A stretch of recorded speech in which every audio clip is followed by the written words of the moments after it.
Est un ancien militaire, un ancien GI. C'est quand même un personnage très particulier. Je ne m'attendais pas à ce que George Pelecanos nous sorte un héros ancien militaire. J'ai lu quelque part une déclaration antimilitariste ou en tout cas anti-guerre. Well, I was against the Iraq War. I was on record as being against the Iraq War. Some wars are necessary. World War II, for example. But that was not one that I thought was necessary. But I was determined to keep my politics out of it and look at these veterans in a neutral way. C'est ce qui explique donc la création de ce personnage. Well, I had been working with an attorney that in my research, who feeds me a lot of information, and I asked him one day, like, what kind of guys do you hire? What kind of men and women do you hire to be street investigators? And he said these days he's hiring veterans almost exclusively because they are generally not afraid to go into the neighborhoods that they need to go into, and also because they really like the work in the sense that they are looking to replicate the experience they had overseas. It doesn't mean that they want to be under fire or encounter violence, but when you're in the military, when you're in the war, you get up every day and you have orders. You have a sense of purpose, a mission. And generally, when the veterans come back to the States, they don't have anything. They get up in the morning and they wonder, what am I going to do today? So I saw a way to explore these issues of what happens to veterans when they come home in the context of a crime novel. Quand vous avez décidé de créer ce personnage, cet enquêteur qui est un peu un classique dans le polar, il peut déjà des fois avoir des airs un peu froids qui peuvent faire penser à des privés comme ou des gangsters comme Parker, le personnage de Richard Stark. Est-ce que c'est un personnage qui vous a influencé? Absolutely. Richard Stark, who was Donald Westlake writing as Richard Stark. And in addition to that, John D. MacDonald is the first crime novel I ever read was The Deep Blue Goodbye. Lucas in these books takes side jobs recovering stolen property or lost property for a fee of 40%. And like McGee, he really likes women. Pourriez avoir pour héros un gangster?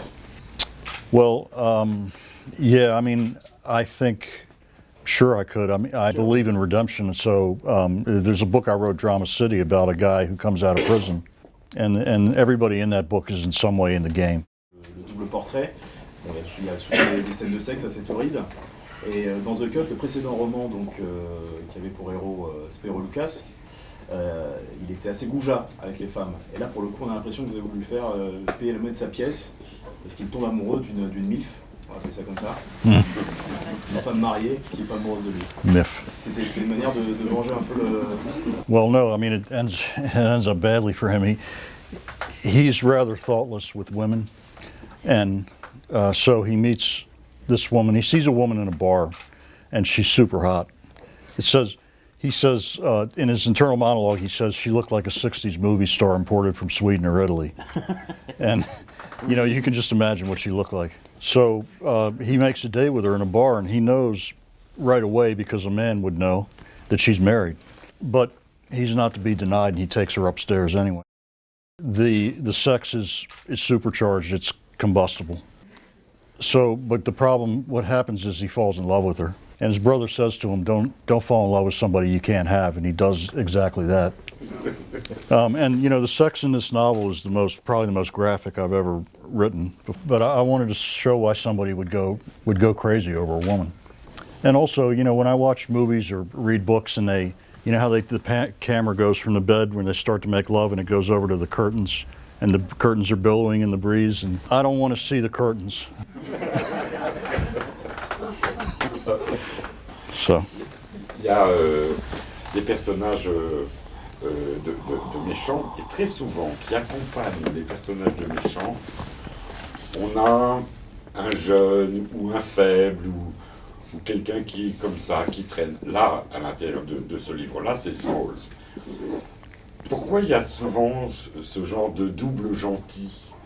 Because nobody's that bad. And even I do something in this book that I've done before is the guy that you think is the worst guy in this book, the most degenerate, awful guy. I give him a backstory towards the end of the book, and the backstory explains him in many ways. And what I'm trying to do is I'm trying to knock the reader off guard a little bit, because at this point they hate this guy so much. And what I'm saying is, you shouldn't hate him, because, you know, everybody started out at one point in their life. They were a baby, they were held by a mother, they were loved, and things happened to them along the way. Et souvent, dans les romans de Georges, on retrouve ces personnages qui sont finalement entre deux. In a group of people, in a gang, there's all sorts of different personalities, and usually there's people that are just kind of tagging along because they're lost. They don't have a family. The gang becomes the family. And if you look at a lot of my books, the theme of the books is about family, and trying to find that there's different ways to make a family, as in Lucas's family. He's adopted and his brother's adopted. He also has a family in the military, and that guy Smalls is looking for family as well. And sometimes you find the wrong family.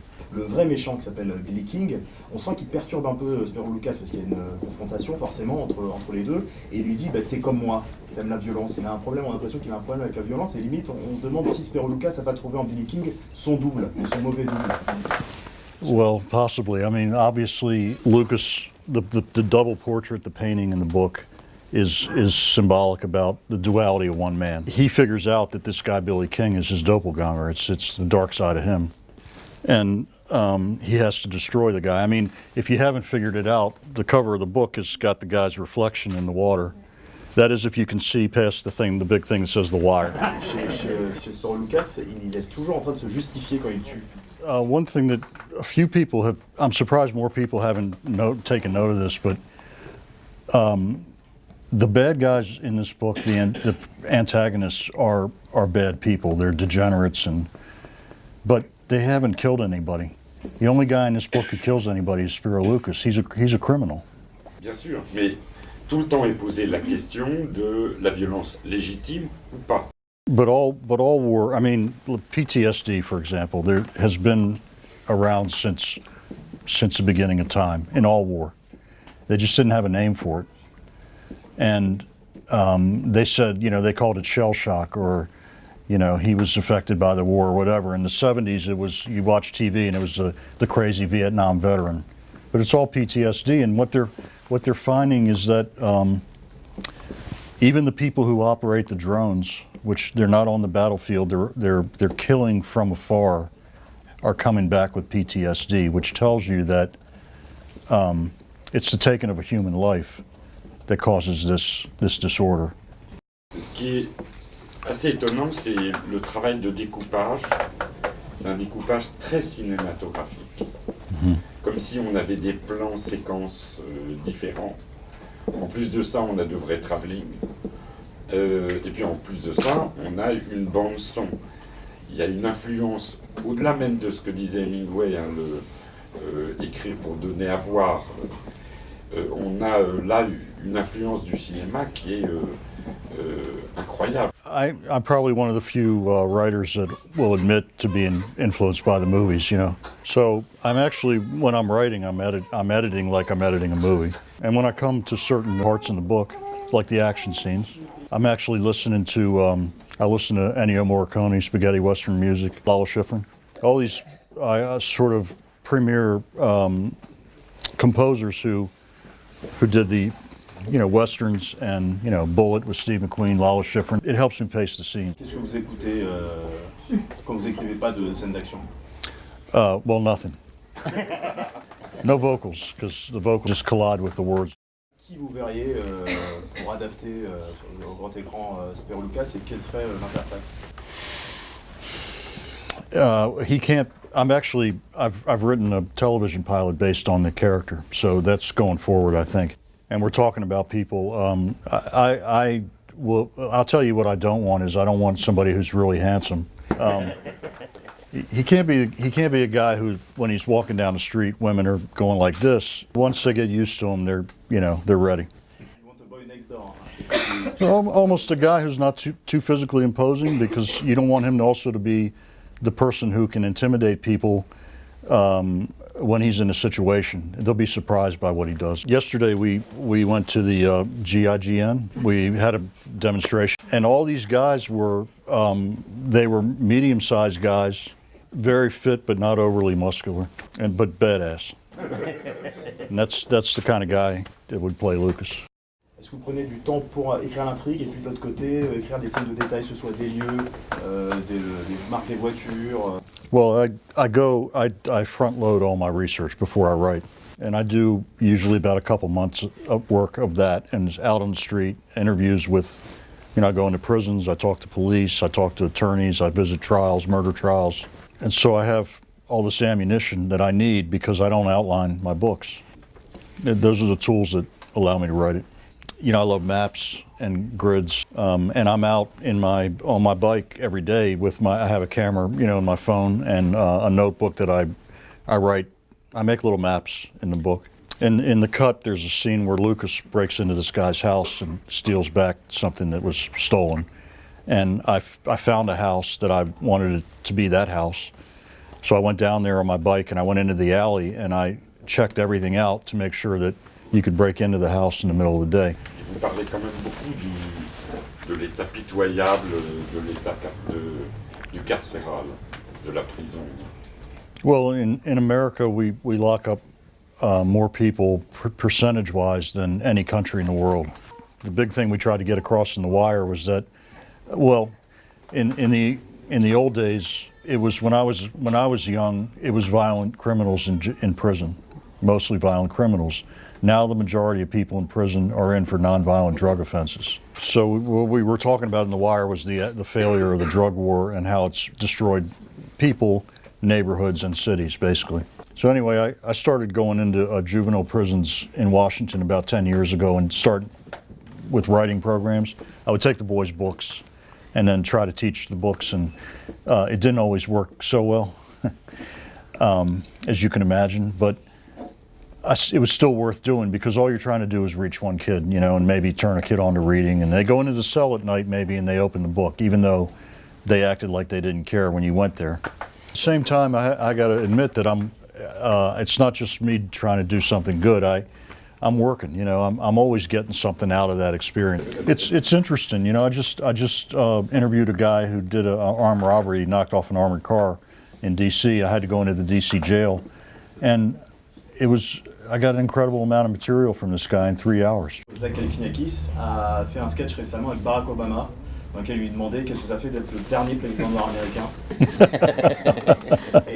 Oh, that was Zach Galifianakis, yeah. Et au-delà de ça, je voulais savoir, après je vais pas vous demander un bilan des deux mandats d'Obama, mais est-ce que ça a changé la ville? Est-ce que le fait qu'il y ait un président noir à la Maison Blanche, sans mauvais jeu de mots, est-ce que ça a changé Washington?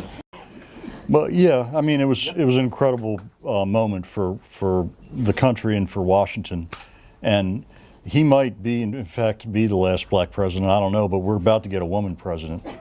Vous avez travaillé sur Baltimore avec The Wire, sur Écoute. Trémé, ça se passe à Nouvelle-Orléans. Vos romans, ça se passe et ça se passera toujours, je pense, à Washington. Washington qui a été surnommé pendant très longtemps Chocolate City, en référence aussi à un album de Parliament, un groupe funk, une ville essentiellement noire. Et vous dites dans ce dernier roman que c'est de moins en moins le cas. Est-ce que, comme des villes qu'on connaît, dans lesquelles on vit, par exemple ici par exemple, Washington est affecté par ce qu'on appelle la gentrification? Well, yeah, when I was a kid, Washington was 80% black. It was Chocolate City, It's now 50% black, and that it's going to get lower. The blacks are going to be the minority in Washington for the first time in, however many years. It's been a long time. So, I mean, one of the things that I loved about discovering New Orleans and living there for 4 years was that it reminded me of how Washington was. It's still a black city, and it's retained that sort of Southern culture, and in addition to incredible music and food and Just if you're going to go to one place in the United States, go to New Orleans for a Il y a un vacation. endroit où vous devez aller aux États-Unis, Seriously. c'est la Nouvelle-Orléans.